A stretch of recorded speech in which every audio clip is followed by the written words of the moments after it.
राजस्थान को आखिरकार हो क्या गया? कौन से ग्रहण की कौन सी नज़र लगी, कोई बतला ही नहीं सकता।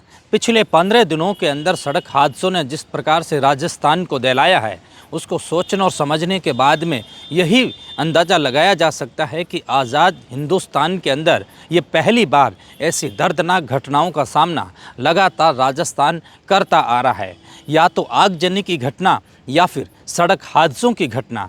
आज के दिन ही राजस्थान की राजधानी जयपुर के अंदर एक हरमाड़ा के अंदर डंफर ने लापरवाही से अपनी डंफर को चलाते हुए, नशे में धुत होकर के चलाते हुए करीबन 21 लोगों को रौंद दिया। कोई राह चलते रौंदा गया, कोई सड़क पर बाइक चलाते हुए रौंदा गया, कुछ गाड़ियों को उन्होंने टक्कर मार करके उनको घसीटते हुए ले जाया गया। 21 लोगों की तो मौके पर ही मौत हो गई और इतना ही लोग घायल बतलाए जा रहे हैं। जैसलमेर का हादसा देख लिया जाए तो वहाँ भी मृतकों की संख्या 30 तक पहुँच चुकी है। यानी कि कल तक के आंकड़े 29 और आज तक के आंकड़े कुछ देखा जाए तो 30 तक पहुँच चुके हैं। और 24 घंटे के अंदर ये दूसरा हादसा, 24 घंटे के अंदर पहला जो हादसा था वो फलौदी के मतोड़ा के अंदर कोई एक तीर्थ यात्रियों से भरी हुई वैन थी और भारतमाला में किसी ढाबे के किनारे खड़े ट्रक के पीछे ओवरटेक करते हुए जा घुसी। वहाँ भी तकरीबन 15 से 20 लोगों की मौत है वो बतलाई जा रही हैं। पर एक्सीडेंट के पीछे की कहानियाँ कोई भी हो जिम्मेदार, चाहे उसमें ड्राइवर को समझा जाए या फिर परिवहन विभाग को, लेकिन सरकार को इन सभी हादसों से बचाया नहीं जा सकता। क्यों ना इन ड्राइवरों की ट्रेनिंग है वो और अधिक कठोर कर दी जाए।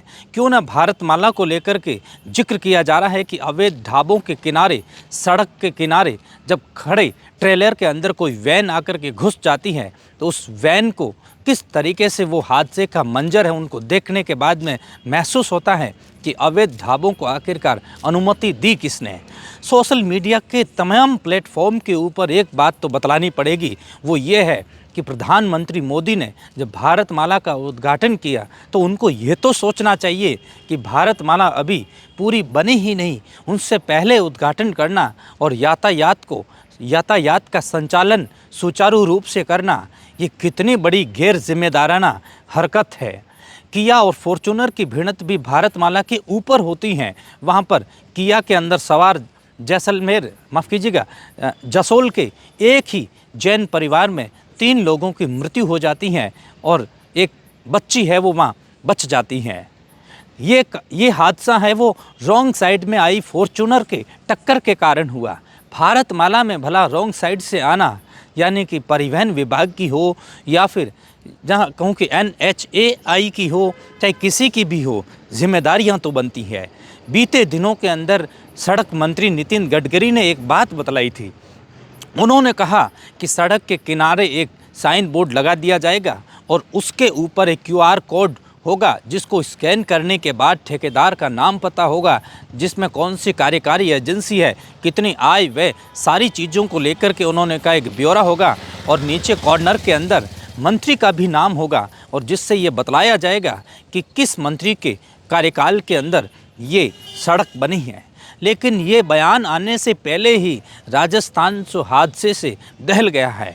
यह बयान आने से पहले ही राजस्थान तो इस हादसों के मंजर के अंदर रेंगता नज़र आ रहा है। हादसे के ऊपर हादसे होना, आपने कौन से परिवहन अधिकारियों को ऊपर इस प्रकार की कार्रवाई की कि भविष्य में कोई हादसा होगा नहीं।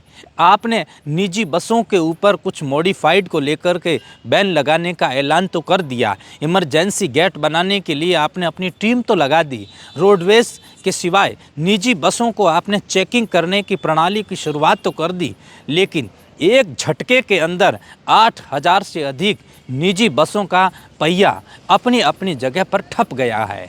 हालात ये है कि 8000 तो मैंने केवल महानगरों को जोड़ने वाली या बड़े नगरों को जोड़ने वाली निजी बसों का बात या जिक्र या आंकड़ा बतलाया है। ग्रामीण क्षेत्रों में भी बस ऑपरेटर ने यह बतला दिया कि अब बसों के पहिए थमे रहेंगे। परिवहन विभाग के अधिकारियों ने फ़ौरन अपने सभी ऑफिसर्स की छुट्टी है वो रद्द कर दी। अतिरिक्त रोडवेज बस का संचालन विभिन्न महानगरों को जोड़ने वाले रूट्स के ऊपर किए जा रही हैं, लेकिन कब तक?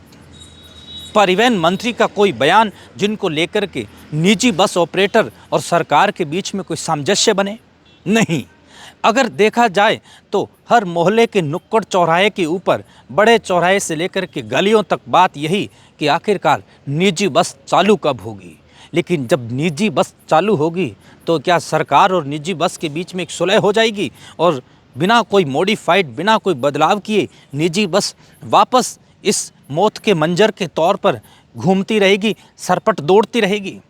सरकार ने इसको लेकर के किसी भी तरीके का ऐलान अभी तक किया नहीं है। न सरकार के पास में इन बिंदुओं को लेकर के कोई रणनीति है कि बस ऑपरेटर को किस तरीके से कंट्रोल किया जाए, या बस ऑपरेटर अगर निजी बस ऑपरेटर अगर धरने पर उतर जाए तो आपके पास में कोई रोड मैप ही नहीं है इस तरीके के, न तो उनके पास में कोई मास्टर प्लान है। लेकिन इसके इतर हादसे रुकने का नाम ही नहीं ले रहे हैं।